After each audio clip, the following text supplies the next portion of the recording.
You know, I mean, that's kind of when the carbon fiber thing I was came gonna over. say that's where I was going. Can we talk about Yeah. my very, very favorite? So you call me one day, true story, and say, "Man, I'm playing around with something. I think it's gonna be unbelievable." Yeah. And you proceed to tell me this long story about, I want to say, your prototype modeling buddy at the shop. You were still working for the Yeah. cash register Yep. distribution company, Yep. and that guy was still your neighbor, and y'all were always collaborating, doing interesting things, Yep. and I want to say he had been working on optimizing some carbon fiber and fiberglass prototypes for Yeah. prosthetics or something. I Anyway, don't know he had what Scott was doing with that, to be honest with you. He always had about 10 things going at when I right, still talk to Scott. yeah, yeah, But so, you know, I want to preface that by saying that when it comes to the carbon fiber stuff, I didn't really invent anything there. You know, and so much of this stuff is just it's just the ability to look at something in a different industry and go, how can that be adapted over here? Like foam core sandwich construction's been around for 50 years.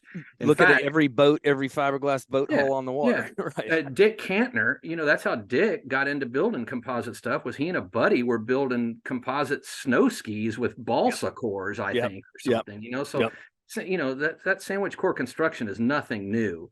And I went over to Scott's one day, probably in 2006, and I don't remember why I was over there, but he had these sleeves that worked on sort of the Chinese finger cuff principle, you know, Yep. and he was showing them to me, and a light went off, and I said, because I'm always looking for a way like to make stuff lighter Right. and Yeah. make it more high performance. I Right. really don't care about how it looks. Right. I really don't. Like I Yeah. want to execute well, but I don't care about making it overly pretty. I want it to be better, Functional. Yeah. you Right. know? Yeah. And so I saw an opportunity there to use a core that was lighter than cork, Right. you know, to hopefully make a grip that was lighter than cork. And so Right. what happened was the very first one I ever built. I still have this email somewhere. Tom and I always used to joke and say that Tom Kirkman and I used to talk more during the day than my wife and I talk during the day. Sometimes we talk 2 or 3 times a day. The very first one I ever made, I made out of 2 pound density Yeah, I was foam. gonna say I remember using that super light foam and Yeah, it would wallow out, and you had one of your buddies or a guide on the coast who called yeah, it his right. ergonomic rod because it would move around.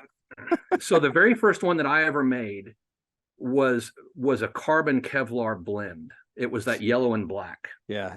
And I made it with 2 pound foam, had sort of a palm swell to it. And I remember I sent a picture out of that. I sent that picture to Tom, and he immediately responded and he said, Andy, do not tell anyone about Right. this. Right. Yeah. He said, you may end up selling millions of these to a company like St. Croix or Loomis, you know? Right. And I went, you know, not really sure I want to be out in the shed Right. building carbon fiber grips 24 Right. hours a day, you know? Right. So the second one I built was a blue and black that I built for Freddie Lynch when he and Jeff Clarkson I was building their rods. They were FLW Redfish team that used to travel Yes. around. Yep. Okay. And so I built one for Freddie, and I'll never forget. I showed him that in the parking lot of the Red Roof Inn in Corpus Christi, Texas, on SPID at like 4 a.m. You know, we Right. were standing out there, and he was like, "Well, I won't tell you what he said. It was holy or something." And Same so reaction I had when you sent me yeah, and some. so I said, "Take this out and fish with it." Well, they fished with it for about 3 tournaments, but then that 2 pound foam Wallowed out. Yeah. started to crush. You know, Right. it just couldn't handle the grip pressure. Right. So that's when, you know, and I had bought a whole. This is funny. I reminded Tom of this a while back, and he didn't remember this, but you know, I had just bought. I was buying a lot of liquidation stuff from All Star, and I Right. had bought this giant box of cork grips, Right. and some of those grips had more fill in them than what was desirable. Sure. And so Tom came up with this idea. He said, "Well, why don't you use those cork grips to put that skin over?" Now he didn't remember telling me that. Yeah. And the other day he said, "Yeah, don't you remember?" Well, let's say the other day, it was a year or two ago. He said something about me using those cork grips. I said, "Tom, that was your idea, and that was a Yeah. great idea." Yeah. Yeah. Yeah. Yeah. I said, "You Because need to what take else were you credit." going to do with them? Put heat shrink on them? Yeah. Like Yeah. So, but you know, to be honest with you, Bill, I had, you know, my name has never really been attached to that carbon fiber grip construction as much as I would have liked. right. But I kind of lost interest in that when I couldn't make it lighter. Yeah. if I can't make it lighter than cork, I'm going back to cork. Yeah. You know, I mean, like, so that was kind of my thing, because you had to use like 6 or 8 pound density foam in order for it to hold up. Right. And at that point, by the time you add a skin over the top, you layer it with epoxy, take into consideration that it's a woven material. So now you got to fill the spaces with epoxy. Yeah. Not to mention that glass is about 30% bigger in diameter than carbon is. So you got more weight there. You know, everybody loves it because it looks cool. And I totally agree. I think it looks great. But to me, it was like, okay, that construction method didn't achieve what I was after. Right. Now, having said that, I think I've told you, and I told Jared Taylor this. I have developed a method of using 2 pound foam where you can make a grip that's about 60% lighter than the stuff with the woven sleeves. Yeah. Yeah, but that's for another day, huh? I'm not telling. Okay.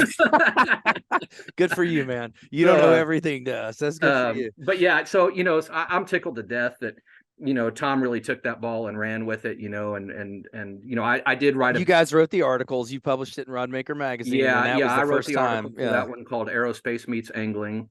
And then after that, I kind of got away from it. You know, I mean, it wasn't purposefully. It was just like, okay, that didn't achieve what I wanted. If the guys want to make that because it looks cool, have a nut, you know, I mean, yeah, like, right. I think that's great, you know, right. but that's just not me, you know?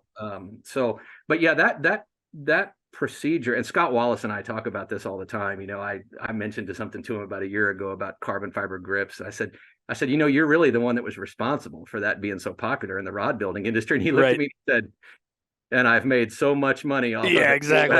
Exactly. Couldn't buy a cup of coffee with it. Well, on behalf of all the rod builders everywhere, I really appreciate you sharing it, because I do like them, and I do think they're functional in after a fashion for certain applications, and I use them all the time. So, and I tell people all the time, everything I know, this is all Andy's fault. And then also Captain Mike Peterson at Riley Rods, he figured out some ways to produce them in higher volume with real consistency that helped me out a lot too. But we had to talk about it because it's one of my favorite things in the world, and I run into people all the time who don't know that's the origin of them. So well, you know, if you understand some things, and I'm by no means an engineer, but sure even close, but if you understand a few basic things about laminate construction and some other things I'm not willing to mention, but it's basic stuff, you know. I mean, it's basic stuff. If you're willing to experiment and thinking a little bit outside of the box, there are ways to use 2 pound foam.